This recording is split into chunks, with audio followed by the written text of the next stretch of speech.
Hello everybody, welcome back to my channel. तो सुबह सुबह मैं आ गई हूँ आपके कमेंट्स की रिप्लाई करने के लिए ये वीडियो लेकर। ओके, तो यहाँ पर आपके सारे कमेंट्स मैंने यहाँ पर नोट डाउन कर लिए हैं और काफ़ी दिनों से मैं देख रही हूँ कि मेरे व्यूअर्स मेरे जो वीडियोस जो मैं पोस्ट करती हूँ उस पर कमेंट करते हैं। थैंक यू सो मच कि आप कमेंट करते हो। तो आपकी बहुत सारी कमेंट मैंने देख ली है, पढ़ ली है, उन सारे सवालों के जवाब भी मैंने ढूंढ लिया है। तो अभी मैं जल्दी से कमेंट सारे निकाल लूँगी। ओके, और मैंने देखा है कि सारे कमेंट्स, जितने भी व्यूअर्स के जितने भी सारे कमेंट्स हैं वो सबके सब स्पीच थेरेपी से रिलेटेड है। तो सबसे पहले मैं वो क्लियर कर लेती हूँ। ओके, मैं अपनी पर्सनल एक्सपीरियंस के साथ मैं ये बोल रही हूँ। ऐसा नहीं है कि मैंने इंटरनेट सर्च किया है, गूगल सर्च किया है, उससे पढ़ के मैं बता रही हूँ, वैसा नहीं है। सबसे पहला कमेंट जो है, क्या अभिरूप को स्पीच डिले हुई थी, वो कौन से साल का है, क्या उसको स्पीच रिलेटेड प्रॉब्लम होती है।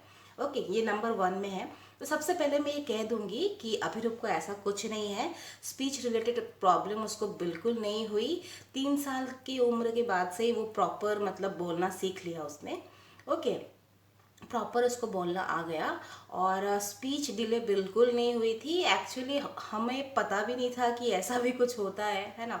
जैसे अब पता चला तो बिल्कुल मतलब सीरियस नहीं थे कि वो बोल क्यों नहीं रहा है ना, दूसरा बच्चा बोलता है, मेरा बच्चा बोलता क्यों नहीं है। तो वो हम लोग बिल्कुल टेंशन में नहीं थे। 3 साल के बाद से वो प्रॉपर बोलना शुरू कर दिया और वो बहुत ही बोलता है। ओके, मतलब बहुत कुछ पूछता है, बहुत कुछ मतलब जिज्ञासा है उसके मन में कि ये क्या है, वो क्या है, ऐसा क्यों है, वो क्यों है।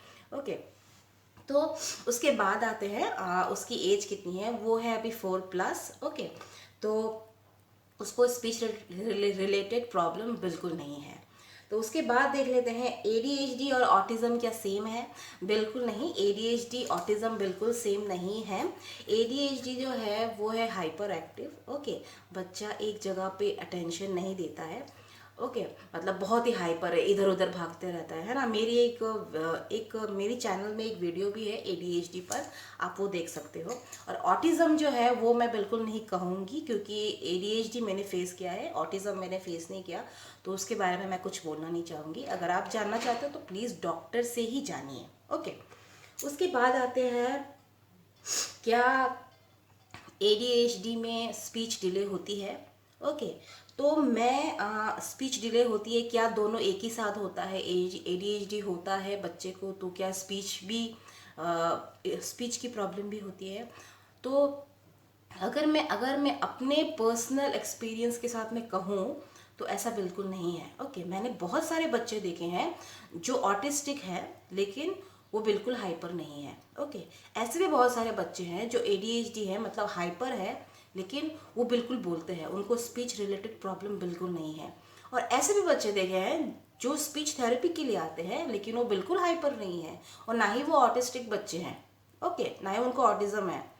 तो बहुत सारे ओबीडियंट, एकदम अच्छे शांत स्वभाव के बच्चे मैंने देखे हैं, बहुत ही सुनता है बड़ों का, लेकिन उनकी स्पीच डिले है, मतलब वो स्पीच मतलब बोल नहीं पाते। ओके, ऐसा नहीं कि वो बोल ही नहीं पाते, लेकिन बोलना चाहते नहीं है, आदत नहीं है, इसीलिए स्पीच थेरेपी के लिए आए हैं। तो बिल्कुल ज़रूरी नहीं है कि एडीएचडी हुआ तो स्पीच थेरेपी दिलानी पड़ेगी, स्पीच डिले हुआ, ऑटिस्टिक है तो एडीएचडी भी होगा, ऐसा बिल्कुल ज़रूरी नहीं है। कभी कभार होता है, सब एक ही साथ होता है। ऐसे भी बच्चे देखे हैं जो तीनों चीज़ एक ही साथ है, एडीएचडी भी है, साथ ही साथ स्पीच थेरेपी के लिए भी वो आया है, साथ ही साथ वो ऑटिस्टिक भी है। ओके, तीनों मैंने एक ही साथ भी देखा है या फिर अलग अलग भी देखा है, ऐसे भी देखा है मैंने। तो ये बिल्कुल ज़रूरी नहीं है कि बच्चा अगर हाइपर एक्टिव हुआ तो उसकी स्पीच भी डिले होगी, ऐसी बिल्कुल नहीं है। ओके, तो ये हो गया एक नेक्स्ट कमेंट में आते हैं, क्या एडीएचडी में शुगर, मैंने एक पेरेंट्स को देखा था कि उन्होंने कहा था कि शुगर बंद करवा देने के लिए। ओके, तो ऐसा बिल्कुल नहीं है। मैंने भी इंटरनेट से पढ़ा था, पढ़ के मुझे भी लगा कि चॉकलेट्स, शुगर, बाहर के पैकेट फूड जितने हैं वो सब बंद कर देने चाहिए। तो मैंने डॉक्टर से बात किया था, क्या मैं ऐसा करूँ, क्या मैं उसको शुगर खिलाना बंद करूँ, क्या मैं उसको चॉकलेट खिलाना बंद करूँ। तो डॉक्टर ने जो एडवाइस दिया था वो ही मैं आपके साथ आज अभी शेयर कर रही हूँ। ओके, मुझे डॉक्टर ने कहा था कि देखिए पैकेट फूड जो है वो बिल्कुल अच्छी नहीं है, वो ना ही बच्चों के लिए अच्छी है, ना ही बड़ों के लिए अच्छी है। तो वो बिल्कुल अच्छे नहीं है। ओके, पैकेट फूड बिल्कुल अच्छी नहीं है। और शुगर जो मीठी चीज़ है वो भी बिल्कुल अच्छी नहीं है, बड़ों के लिए, छोटों के लिए, सबके लिए। लेकिन अगर ADHD है बच्चे को, तो इसीलिए आप नहीं खिलाओगे, वो गलत है। ओके, डॉक्टर ने मुझे यही कहा था कि आप खिलाओ, लेकिन थोड़ा थोड़ा खिलाओ। देखिए, पैकेट फूड खिलाएंगे तो बच्चे को बहुत सारे, है ना, कुछ भी उसकी तबीयत बिगड़ सकता है। उस हिसाब से आप खिलाओ, उस हिसाब से आप डिसाइड करो कि आप पैकेट फूड खिलाओगे कि नहीं खिलाओगे, शुगर खिलाओगे कि नहीं खिलाओगे, मतलब चॉकलेट खिलाओगे कि नहीं खिलाओगे, उस हिसाब से आप सोचो। लेकिन बच्चे को ADHD है, इसीलिए हम उसको बच्चे को चॉकलेट नहीं देंगे, बच्चे को शुगर नहीं देंगे, वो बिल्कुल मत सोचिए। जो मेरे डॉक्टर ने जो मुझे कहा, जो सलाह दिया, वही मैंने आपके साथ शेयर किया। ओके, फिर एक व्यूअर ने मुझे पूछा था कि अच्छा थेरेपी सेंटर कौन सा है। तो मैं रहती हूँ वेस्ट बंगाल सिलीगुड़ी। अगर आपको वहाँ का जानना है तो मैं आपको ईमेल कर दूँगी। उससे बाहर मुझे बिल्कुल नहीं पता, क्योंकि मैं सिलीगुड़ी से बाहर नहीं रहती हूँ। मैं वेस्ट बंगाल सिलीगुड़ी में ही रहती हूँ, तो वहाँ की मैं आपको बता सकती हूँ ईमेल करके। ओके, उसके बाद हुआ है क्या थेरेपी क्या मैं घर में दिला सकती हूँ। मैं थेरेपी सेंटर नहीं जा सकती हूँ। मुझे पता है, डॉक्टर के पास गए थे, हमारे बच्चे को ADHD है, फिर स्पीच थेरेपी, स्पीच डिले है, स्पीच थेरेपी क्या मैं घर में दिला सकती हूँ। थेरेपी सेंटर जाके मैं स्पीच थेरेपी नहीं दिला सकती हूँ बच्चे को। ओके, ये कहा था, तो बिल्कुल आप दिला सकते हो घर पे। उसके बाद ये मैं आपको कहूँगी कि थेरेपी आप कैसे दिलाओगे बच्चे को। ओके, आप बच्चे को थेरेपी कैसे दिलाओगे, उसके बारे में मैं आपको कहूँगी, जितना मुझे पता है। लेकिन उससे पहले मैं आपको कहना चाहती हूँ, क्या आप ऐसे करते हो क्या, जो पेरेंट्स थेरेपी ले जाते हैं बच्चे को। ओके, थेरेपी आधे घंटे का या फिर 1 घंटे का होता है। वहाँ से घर आने के बाद क्या आप बच्चे के हाथ में फ़ोन पकड़ा देते हो और आप अपना काम करने लगते हो। घर के सारे लोग अपने ही काम में बिज़ी है और बच्चा फ़ोन में बिज़ी है, क्या ऐसा है? और बच्चा थेरेपी भी ले रहा है। अगर ऐसा है तो थेरेपी दिला के कोई फ़ायदा नहीं। बच्चा आधे घंटे या फिर ज़्यादा से ज़्यादा 1 घंटा थेरेपी लेगा, कोई भी थेरेपी। ओके, कोई भी थेरेपी, ADHD का हो या फिर स्पीच थेरेपी हो, कोई भी, अगर आधे से 1 घंटा लेता है बस ट्रेनिंग सेंटर में, ओके, थेरेपी सेंटर में। लेकिन घर में तो वो सारा दिन क्या करता है। ओके, आप उसके साथ इन्वॉल्व रहो, आप उसको टास्क दो, एक्टिविटी दो। स्पीच थेरेपी नहीं है तो, स्पीच डिले है तो बातें करो उससे। ओके, उसको अलग अलग टास्क दे दो, तब जाके वो इम्प्रूव होगा। आप अपने काम में बिजी हो, बच्चा फ़ोन पे बिजी है, तो ये बिल्कुल नहीं करना है। इससे थेरेपी अगर आप दिला रहे हो तो गलत कर रहे हो, उससे कोई फ़ायदा नहीं है। आप घर पे बिल्कुल बच्चे को फ़ोन मत दिलाओ। बच्चे को जो फ़ोन से बाहर भी एक दुनिया है, वो बच्चे को आप प्लीज़, बच्चे को आप दिखाओ। बच्चे को पता होना है कि फ़ोन से बाहर भी एक दुनिया है। ओके, तो वो हो गई है। सबसे पहले अगर आप बच्चे को थेरेपी दिलाना चाहते हो घर पे, सबसे पहले फ़ोन बंद करो। उसके बाद नंबर 2 हो गया, बातें करो, जितना हो सके बातें करो। ओके, जितना हो सके बातें करो। फिर अगर बच्चा कोई भी इशारे में कुछ भी आपको समझाने की कोशिश करे, क्योंकि वो तो बोलना नहीं चाहता है ना, उसकी लाइफ तो बहुत इजी है, वो कुछ भी इशारे में दिखा देता है, मम्मी समझ जाते हैं, घर के बड़े समझ जाते हैं और उसको हाथ पे पकड़ा देते हैं, है ना। तो इससे क्या है, उसकी लाइफ थोड़ी इजी है। अब उसकी लाइफ आप टफ करो। ओके, थोड़ा सा टफ करो। जब भी वो इशारे में दिखाएगा, कुछ इशारे में कुछ बोलने का कोशिश करेगा, ओके, मतलब बोलना तो, मतलब बोलने की कोशिश करेगा, बोलेगा नहीं, वो दिखाएगा। ओके, उसको क्या चाहिए, तो आप अनसुना करो, अनदेखा करो। आप ऐसे करो कि आपको समझ में आ ही नहीं रहा है। ओके,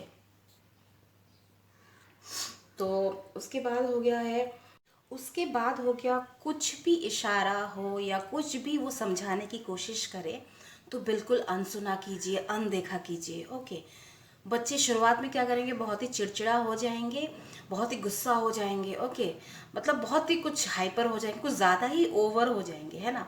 तो उससे बिल्कुल घबराने की ज़रूरत नहीं है, बच्चे ऐसा करेंगे ही। ओके, जब आप अनसुना करोगे, जब तक अब तक उनकी लाइफ जो है बिल्कुल इजी है। अब फटाक से टफ होने लगी है, तो थोड़ा सा तो डिसबैलेंस होगा। ओके, तो बिल्कुल घबरानी नहीं है। उसके बाद जो है, उनको एक्सप्लेन करने दीजिए, उनको बताइए कि आप क्या बोलना चाहते हो, आप एक्सप्लेन करो, आप बोलो। ओके, बच्चे को बोलने की कोशिश करवानी चाहिए, वही है स्पीच थेरेपी। अगर वो बोल नहीं पाए, अगर वो पूरा सेंटेंस कंप्लीट नहीं कर पाए, तो आप हेल्प करो। ठीक है, आप ऐसा बोलो, आपको मुझे पानी चाहिए, मुझे खाना चाहिए, मुझे बिस्किट चाहिए, ये सेंटेंस अगर वो मिला के नहीं बोल पाते हैं तो आप मदद करके दो। ओके, उसके बाद हो गया है उनको सब मतलब उनको बातें करने की प्रैक्टिस करवानी है। ओके, बातें करवाने के, ये क्या है, वो क्या है, ऐसा कैसा हुआ, ये कैसे हुआ, मतलब हर चीज़ समझाइए उनको। ठीक है, बातों में रखिए उनको हमेशा। उसके बाद हो गया, नेक्स्ट हो गया, मैंने लिखा है यहाँ, उनको प्रॉपरली एकदम काम, एकदम शांत, आपको पहले बहुत सारा धैर्य रखना पड़ेगा, बहुत ही पेशेंस रखना पड़ेगा, उसके बाद जाके आपको प्रॉपरली अच्छी तरीके से एक्सप्लेन करके बोलना है। उनको क्लियर इंस्ट्रक्शन दो। ठीक है, उनको रिक्वेस्ट बिल्कुल मत कीजिए। ठीक है, क्या आप वो कर पाओगे, क्या आप ऐसा करोगे, ऐसा बिल्कुल रिक्वेस्ट नहीं करना है।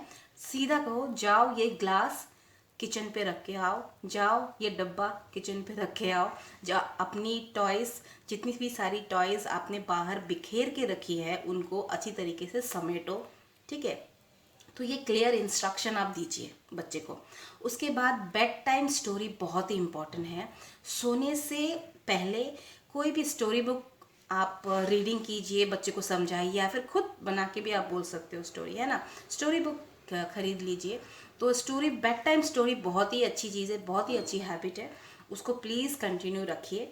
ओके, उसके बाद उसके बाद जो हो गए, ये सारे पॉइंट्स मेरे हो गए हैं। हाँ, सबसे पहला एक सबसे लास्ट वाला इम्पॉर्टेंट पॉइंट, बच्चों के साथ मिलने दीजिए। ठीक है, खेलने के लिए दीजिए। अगर आपके सोसाइटी पे, अगर आपके मोहल्ले में, ठीक है, अगर बच्चे हैं या आपके फ्रेंड्स के बच्चे हैं तो उनके साथ मिलाइए, उनको खेलने के लिए दीजिए जब भी टाइम मिले आपको। ओके, बच्चों के साथ घुल मिलने के लिए दीजिए, तब देखना और भी अच्छा वो बोल पाएगा। ओके, तो स्पीच थेरेपी का सीधा सीधा मतलब यही है कि बच्चे के साथ बातें कीजिए। अगर जब जितना बात वो कर पाएगा उतना ही वो इम्प्रूव होगा। ठीक है, उसकी स्पीच जो है उतनी ही डेवलप होगी। तो बातें कीजिए, फोन से पहले निकालिए। ओके, फोन के अंदर घुसे रहेगा तो उस दुनिया में वो है, वो जो रियल लाइफ है उसमें वो आया नहीं। ओके, तो यही है। लेकिन सबसे पहले मैं कहूँगी, अगर आपको ऐसा लगता है कि आपके बच्चे को स्पीच की प्रॉब्लम है और आपने डॉक्टर बिल्कुल नहीं दिखाया, आपने वीडियो देख के वही करना स्टार्ट कर दिया, तो ठीक है, लेकिन प्लीज़ मैं कहूँगी कि प्लीज़ डॉक्टर के पास जाइए, डॉक्टर की सलाह मानिए। डॉक्टर अगर थेरेपी बताते हैं तो उसको दिलाइए। अगर आप नहीं दे पा रहे हो तो आप प्लीज़ इतना करो कि आप फ़ोन से दूर रखो बच्चे को, और बच्चों के साथ ज़्यादा टाइम स्पेंड करो। बहुत सारी मदर्स हैं जो घर के काम में ही वो अपने आप को व्यस्त रखते हैं। ठीक है, देखिए, घर का काम बच्चे से अलग नहीं है, बच्चा घर के काम में ही इंक्लूड है। ओके, बहुत सारे लेडीज़ ये कहते हैं कि मुझे घर के काम से ही फुर्सत नहीं मिलती, बच्चे के साथ टाइम कैसे स्पेंड करूँ। तो घर और बच्चा अलग नहीं है, घर के साथ बच्चा इंक्लूड है। तो घर का काम आप जैसे करते हो ना, बच्चे को भी उसी के साथ, बच्चे के काम भी उसी के साथ इंक्लूड करो। आपका घर का काम अलग नहीं है और बच्चे का काम अलग नहीं है। बच्चा आपका ही है, आपके घर पे ही रहता है, सिर्फ आपकी जिम्मेदारी नहीं है, सबकी जिम्मेदारी है। तो ऐसा बिल्कुल मत सोचिए, पॉजिटिव सोचिए, थोड़ा सा पेशेंस रखिए, सब कुछ ठीक हो जाएगा। ओके, ज़्यादा से ज़्यादा बच्चे के साथ टाइम स्पेंड कीजिए। बच्चे को फ़ोन पे डाल के आप अपना घर का काम बिल्कुल मत कीजिए, कुछ भी हो। ओके, तो फ़ोन से निकालिए और बच्चे के साथ ज़्यादा से ज़्यादा बात कीजिए। स्पीच थेरेपी से रिलेटेड बहुत सारे कमेंट्स मिले मुझे, इसीलिए मैंने ये कहा है। ओके, इसके अलावा मुझे स्पीच थेरेपी वैसा मुझे बिल्कुल नहीं पता कि थेरेपिस्ट कैसे स्पीच थेरेपी दिलाते हैं, वो मुझे बिल्कुल नहीं पता। मैंने वो फेस बिल्कुल नहीं किया। मैंने बस ADHD का थेरेपी, वही बस मैंने देखा क्या क्या करवाते हैं, और वो ऑलरेडी है। ओके, मेरे चैनल में है ऑलरेडी। तो मुझे लगता है कि आपको ये वीडियो बहुत ही हेल्पफुल रहा होगा। प्लीज़ कमेंट करना अगर आपको समझ में आया है। अगर आपको समझ में नहीं भी आया है तो भी प्लीज़ कमेंट करना, और लाइक कीजिए मेरे वीडियो को। Thank you so much. मेरा वीडियो 300 हो चुका है। मेरे चैनल के सब्सक्राइबर 300 हो चुके हैं। और थैंक यू सो मच। और आज है 31 दिसंबर, नए साल के लिए बहुत सारी शुभकामनाएं। और पुराना साल जैसे भी गया हो, लेकिन नए साल में अच्छा अच्छा चीज़ कीजिए। ओके, अच्छे अच्छे काम कीजिए, अच्छे अच्छे बातें कीजिए, अच्छे अच्छे सोचिए, अच्छे अच्छे सब कुछ अच्छा अच्छा कीजिए। तो thank you so much, bye bye.